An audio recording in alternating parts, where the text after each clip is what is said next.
Hi, Leo again, students. Mr. Kaczynski with you to cover practice your skills from 7.3. 7.3 is squares, squaring, and parabolas. Here we go. Complete the table by filling in the missing values for the side, perimeter, and area of each square. Okay, so if we have a side length of 1, then the perimeter is going to be 4 because if the side length is S, the perimeter would be 4 times S. You got 4 equal sides because we're dealing with a square. And then the area would be 1 though, or 1 centimeter squared, because we're going to take the side length and square it. Okay, so 4 times S for perimeter, S squared for area. Okay, let's do it again. 2, so we do 4 times 2 is 8. And we do 2 squared, which is 4. So going backwards here, let's figure out the side length. We're going to do 12 divided by 4, which is going to be 3. And then we can do 3 squared, which is 9. Now here, if I want to go back and get the side length, I'm going to do the square root of 16. Okay, so it's 4. And 4 squared is 16. 4 times 4, also 16. So this is 16 centimeters. This is 16 centimeters squared. All right, what about 14? So I'm going to do 4 times 14. Let's see, 2856. And then I'll do 14 squared, which is 196. Feel like I need to check my math. 14 squared, yep. And 14 times 4.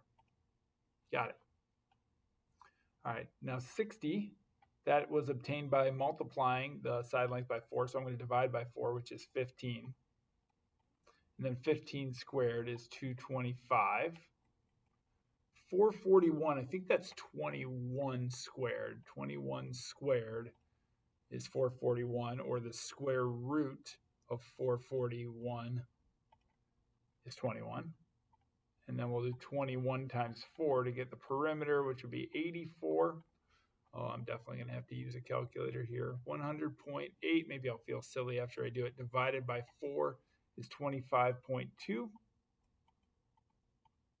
And then I'll square that number to get the area, which is 635.04.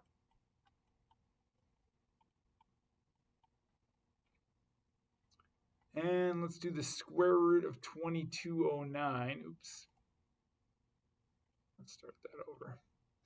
Square root of 2209. That's 47. And then if I do 47 times 4, that will give me the perimeter 188. All right, back and forth with squaring, square roots, multiplying by 4, dividing by 4, all that. All right, solve each equation for x. Well, in this, it's going to be x is positive or negative 6, because the absolute value of negative 6 is 6, and the absolute value of positive 6 is 6. So two solutions, positive and negative 6. This one also positive or negative 6, because 6 squared is 36 and negative 6 squared is 36. 6 squared is 36. Negative 6 squared is 36. This is a good time to remind you, this does not say negative 6 squared. This says the opposite of 6 squared. Okay, that's not the right way to put it in. Absolute value of x is 3.8. That would mean x could be either positive or negative 3.8.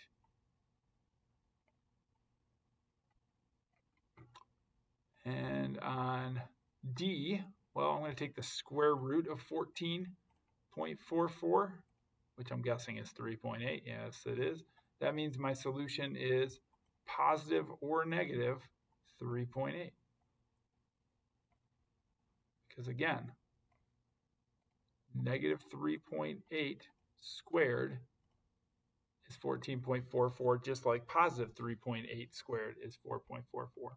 Moving on to number 3, a little bit more complicated with these absolute value and square or quadratic equations, we call them quadratic. Let's add 2.8 to both sides. 4.7 plus 2.8, that gives me 7.5. So 7.5 equals the absolute value of x. That means x could either be positive or negative 7.5. So just let's make sure we're showing our work here. Just this one step of adding 2.8 to both sides would be great. This one, yeah, same thing. It's going to take me a couple of steps. I'm going to take that negative 41. Actually, I'm going to take both sides and add 28 to both sides. That's going to give me negative 13 equals x squared. So this is no solution because you cannot square something and get a negative number. So they gave us a little out right here. It says if possible. This one's not possible. You can't square something and get a negative number, just like you can't take the absolute value of something and get a negative number. All right, we move on to 11. Let's add 14 to both sides. And then if we take the square root of both sides, square root of x squared is x, or x times x is x squared. What times itself equals 25? Two numbers, positive and negative 5. Positive and negative 5. D, let's subtract 5 from both sides, and we get x squared equals 1. Take the square root of both sides. The square root of 1 is 1, but you got to remember there's two solutions, positive and negative 1. Positive and negative 1. This one's going to take me 2 steps here, or 3 steps maybe. Subtract 10 from both sides. Okay, some people might stop there and they go, oh, you can't square something and get a negative. Well, if I divide both sides by negative 1, I end up with this. And we already know the answer to that equation is positive and negative 5. And this is the one with no solution, because when we subtract 11 from both sides, we get negative 4. You can't square something and get a negative number, so no solution here.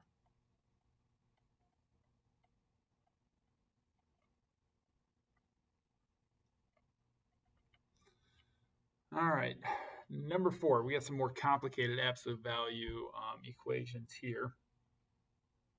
All right, so for this one, we have to keep in mind that there's two solutions, that x minus 2 could be negative 4, or x minus 2 could be positive 4. So when we solve both these equations, both of them, we just add 6 to both sides, we'll get our two answers. We add 2 to both sides. So negative 4 plus 2 is negative 2. 4 plus 2 is 6. Those are our two solutions. It says use a calculator graph to check your solutions. All right, so let's go to the y equals, we'll go absolute value of x minus 2, and then down here we'll put 4.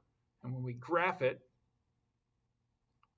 and then we hit trace and type in negative 2, we'll see that that's one of the intersections. And then 6, enter, that gives us the other intersection. So negative 2 and 6. Next up, we're going to take the square root of both sides, which is x minus 2 equals plus or minus the square root of 16, or so plus or minus 4.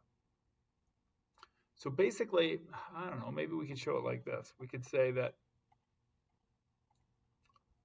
x minus 2 could be negative 4, or x minus 2 could be positive 4. Let's show it like that, yeah. So then we add 2 to both sides here, we get negative 2. And we add 2 to both sides here, we get positive 6. Oh, look at that, same solutions. So x minus 2 squared. There it is. And 16 here. Graph it. There's our parabola. There's our, so I don't have my 16 in there. I guess I got to go my y value up to 20. There we go.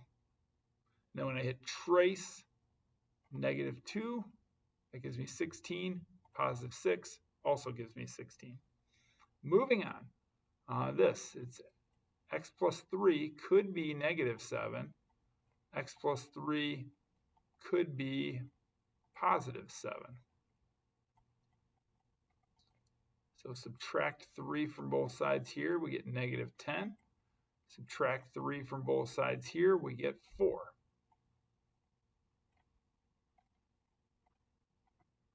Math, absolute value of x plus 3. And we'll put 7 in here. Graph it and look for where they cross. Trace negative 10, that's going to be right on the edge of my window, but there it is where they cross. And then 4, enter, also where they cross, so we're good there. We'll do this one with 2 equations as well. Then I'll show you another way to do it at the end. X plus 3 could be negative 7 because negative 7 squared is 49. X plus 3 could be positive 7 because positive 7 squared is 49. I like that way of showing it. So that gives me negative 10. And this one gives me positive 4 again. All right. X plus 3 squared. I'm not going to bother checking the last couple, but I'll check these. And 49. I guess I got to take my window all the way up to, I don't know, about 60.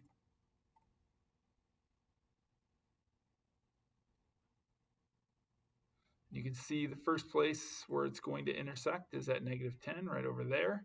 And the next place it's going to intersect is at 4 right there. All right, last couple here. 2 equations. X plus 4. Maybe we could just write it like this. Could be positive or negative 3. So x could be 4 plus or minus 3. So x could be 4 minus 3 is, 4 minus 3 is 1, and 4 plus 3 is 7.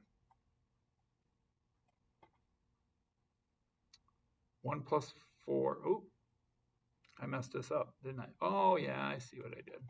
But we're not starting over, no way. You get to see the mistakes. When I subtract 4 from both sides, I should get minus 4 plus or minus 3. All right, so negative 4, good thing I checked my answers algebraically. Negative 4 minus 3 is negative 7. Negative 4 plus 3 is 1. Negative 1. There we go. So negative 7 plus 4 is negative 3, and the absolute value of that is positive 3. Negative 1 plus 4 is positive 3, and the absolute value of that is 3. Got it. All right, let's do it similar. Let's go x plus 4. It could be positive or negative 3. So when I subtract 4 from both sides, I'll get negative 4 plus or minus 3. Negative 4 minus 3 is negative 7. Negative 4 plus 3 is 1. That way's a lot faster than writing 2 equations, isn't it? It's a little bit weird with that middle step. But, all right, hopefully that helps. We checked all our answers. I'm going to check this one right now. Negative 7 plus 4 is negative 3, and negative 3 times negative 3, or negative 3 squared, is 9. 1 plus, gosh darn it, this is negative.